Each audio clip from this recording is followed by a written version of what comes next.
Cette nouvelle exposition s'appelle Yves Saint Laurent en scène et elle rend un hommage, en tout cas elle retrace toutes les collaborations qu'Yves Saint Laurent a eues avec le monde de la scène.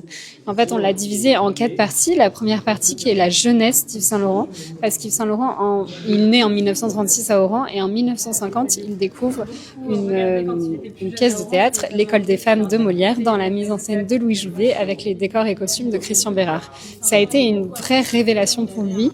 À partir de ça, il va être complètement omnibulé par ce monde de la scène. Il va commencer à imaginer des décors, des costumes, à rêver un peu de tout ce monde-là. Donc on présente ses premières maquettes dans les années 50. Et dès 1956, alors qu'il commence à être connu parce qu'il commençait à travailler pour Dior, Christiane Fabre-Jaume, une amie de la famille, va lui proposer de réaliser un décor pour une de ses pièces qui s'appelle Musique de foire. Et c'est là que sa carrière pour le monde de la scène va être lancée. Et ensuite, il va avoir de nombreuses commandes pour le théâtre, pour beaucoup à travers la compagnie Renaud Barrault, ensuite pour le ballet avec Roland Petit, puis le musical avec à la fois Roland Petit et surtout Zizi Jeanmaire, sa femme qui était danseuse et meneuse de revue et avec qui une vraie amitié s'est créée. Bonjour, bienvenue à toutes et à tous. Très heureux de vous accueillir ici au musée Yves Saint Laurent pour une nouvelle exposition qui s'intitule Yves Saint Laurent en scène, qui ouvre au public le 31 janvier 2026 jusqu'au début de l'année 2027.